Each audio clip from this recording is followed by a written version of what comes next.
सुख कहाँ ढूंढ रहे हैं हम?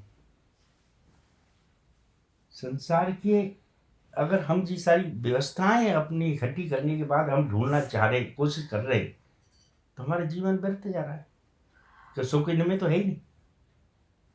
अगर सुख होता तो हमें ये आज सबके चेहरे पे खुशियां होती। जिसके चेहरे पे देखो एक अंदर से भले ही मुस्कुराने की बहुत कोशिश कर रहा है, पर अंदर से एक आग सी जल रही है उसके दुख की। अंदर से बहुत दुखी है इंसान। अंदर से जब सुख मिलना शुरू होगा तभी वो सुखी होगा। ये बाहर ढूंढने से नहीं सुख मिलता है। केवल मन का इतना है, थोड़ी देर जिस चीज के लिए, जिस वस्तु के लिए आप चाहते हैं कि ये हमारे पास आ जाए, हमें सुखी हो जाएंगे, तो थोड़ी देर जैसे ही आई आपके पास, आने के बाद मन वहां नहीं टिकेगा, मन भाग जाएगा। तो ये सारा जो खेल संसार के अंदर हमें दुख सुख का हो रहा, केवल एक हमारे मन का खेल है। एक छोटी सी मैं बात याद आ गई।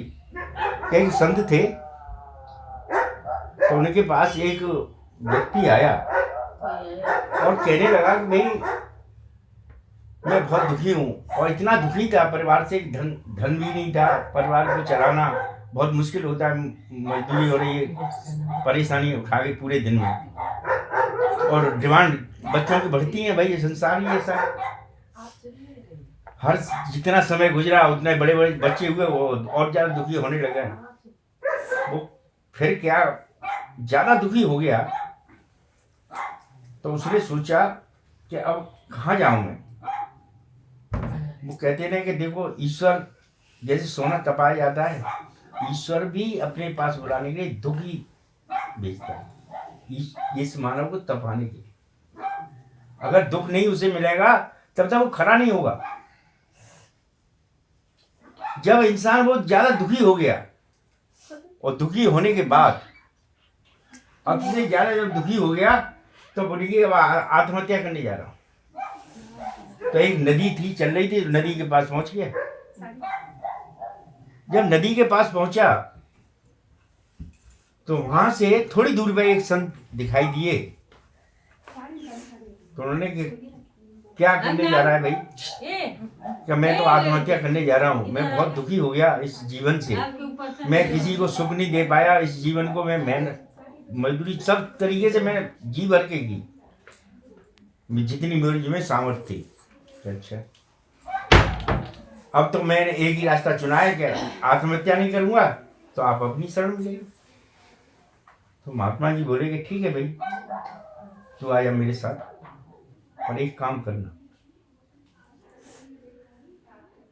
कि जब जो आराम करने के लिए आश्रम में पहुंचे, तो उन्होंने कहा कि ऐसा कर कि तू मेरे लिए जल भर के ला। उसको जल भरने के लिए उस नदी में भेज दिया। तो वो क्या देखता है, वहां जो सरोवर में इतना जल होते हुए इतने कीड़े और मकोड़े, इतने पत्ते, गंदगी थी कि वो आपसी में जो किलोड़े कर रहे, तो गंदगी, गंदा पानी हो गया। उसने कहा कि महाराज, गुरु महाराज जी, कैसे पानी लेके जाओ, ये तो सब गंदा है। पर वो जो कीड़े मकोड़े थे वो सब भाग गए, पर वो गंदा जो जल था वो दिखाई दे रहा। उसने कहा कि भाई अब मैं कैसे लेके जाऊं गुरु महाराज के लिए जल। सोच में पड़ गया। फिर जो है वापस आया, क्या लाया तू जल, लाया मेरे लिए?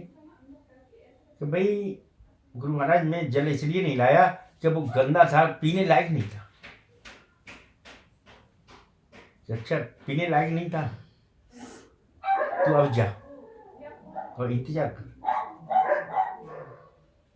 जब स्वच्छ हो जाए तब मैं एक आज पानी ले आना। फिर वहीं सरोवर में पहुंच गया, और सरोवर में जाके खड़ा खड़ा देखता रहा, जितनी गंदगी और पत्ते पत्ते मिट्टी थी उसमें पानी के अंदर, वो सब धीरे धीरे आराम से बैठ गई,